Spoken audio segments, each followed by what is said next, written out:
రాజులకేం కరువు, ఏం వచ్చినా రాకపోయినా ఈ నెల నెల ఈఎంఐ ఈమెయిల్ నోటిఫికేషన్ టంచనగా యమదూతలా వచ్చేస్తుంది. ఏం చేద్దాం అని తలదొక్కుంటే అప్పలకొండ వచ్చి, ఎవడో 4 సున్నాల బోర్డు కారు మీద వచ్చాడు, నీతో మాట్లాడాలి అంటున్నాడు అని అరిచినట్టుగా చెప్పింది. అమ్మమ్మ నెమ్మది, అది బోడి కారు కాదు, ఆడి కారు అని చెప్పబోయాను. నా మాట మధ్యలోనే ఆపి, నేనేం కాదన్నానా, ఆ బోడి కారు ఆడిదేనట నాకే తిరిగి చెప్పింది. అమ్మమ్మ కొంచెం ఇక్కడి నుంచి నా యందు దయుంచి దయచేవా అని సైగ చేశాను. మా అమ్మను గన్న అమ్మ నా ప్రార్థనను మన్నించి అక్కడి నుంచి వెళ్ళింది. ఆడి కారంటే నా అప్పు తీర్చే మహారాజు వచ్చినట్టు అనిపించి ఏదో చిన్న ఆశ పుట్టింది. ఆమె వెళ్ళిన వెంటనే ఓ 25-30 మధ్య వయసు గల కుర్రాడు నా క్యాబిన్లోకి వచ్చాడు. అందానికి విలువ ఉండదు, కానీ దానికి ఉన్న ఆకర్షణకి అదుపుండదు. నేను ఓ 10 సెకండ్లు అతని వైపు చూస్తూనే ఉన్నాను. మనసు లోపల లెక్కలు వేస్తుంది. ఇది ఖరీదైన బట్టల వల్ల వచ్చిన అందమా లేక సహజమైన అందమా? అసలు అబ్బాయిలకు అమ్మాయిలతో పోటీగా ఈ అందం గురించి ఆరాటం అంత అవసరమా అని నా తర్కం వాదిస్తుంది. నా బల్లపై ఒక ఫోటో కార్డు పెట్టి కొంచెం కాన్ఫిడెంట్ స్వరంతో మ్యామ్ అన్నాడు. నేను ఎస్ అని ఆ ఫోటో కార్డు చేతిలోకి తీసుకున్నాను.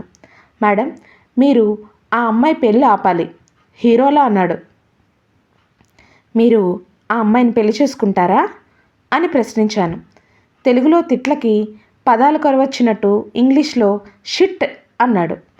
మరి మీరు ఆ అమ్మాయిని ప్రేమించారా అని అడిగాను. లేదు, ఆ అమ్మాయితో 7 years వేరే కంట్రీలో లివిన్లో ఉన్నాను. ఆ అబ్బాయి సమాధానం కరెక్ట్గానే ఉంది. నేను అడిగిన ప్రశ్నే ప్రేమించారా బదులు కామించారా అని అంటే సరిపోయేది. లివిన్ అంటేనే మీ ఇద్దరిలో ఎవరికి ఎప్పుడు ఇష్టం లేకపోయినా అప్పుడు విడిపోవడం అనే కదయ్యా అర్థం. మీరేమో ఆ అమ్మాయిని పెళ్లి చేసుకొని అంటున్నారు. ఇక ఆ అమ్మాయి ఎవరితో పోతే మీకెందుకండి అని అడిగాను. ఆ అమ్మాయి పేరు మీద నేను ఎకరం భూమి రాశాను అసలు విషయం చెప్పాడు. అది విన్న నాకు ఇది ప్రేమ కామం రెండూ కాదు, ఇదో రకం మనుషుల మారకం వాడకం అని తెలిసొచ్చింది. ఒక్కసారి మీ అంతట మీరు ఆమెకి రాసిచ్చిన భూమి మీకు ఎట్టి పరిస్థితుల్లో తిరిగి రాదు.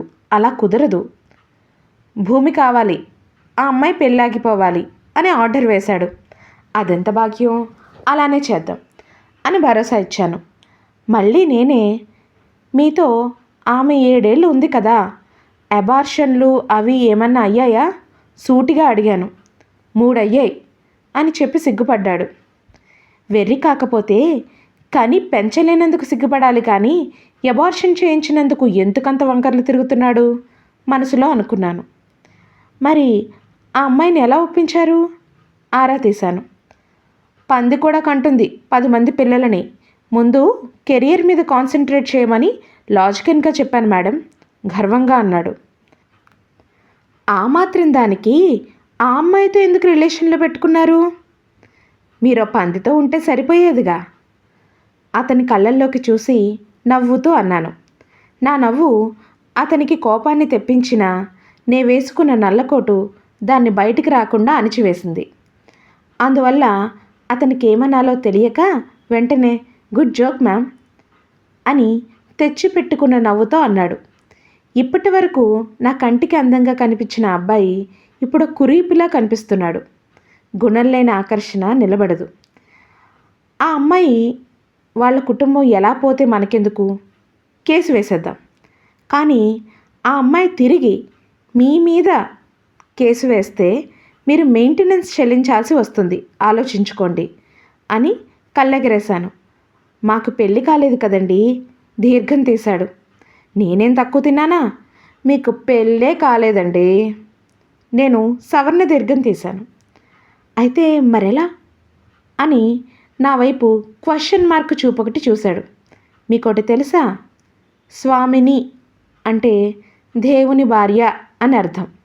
అది రాను రాను పరిస్థితులు మారి అర్థం అంతరార్థం మారి ఏమారి సాని కింద మారింది.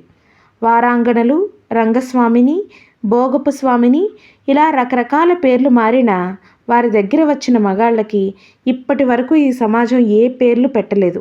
ఎందుకో తెలుసా అని ప్రశ్నించాను. ఎందుకు మేడం అని ఎదురు ప్రశ్నించాడు. ఎందుకంటే వాళ్ళ బ్రతుకుల్ని వాళ్ళని బ్రతకనిచ్చారు.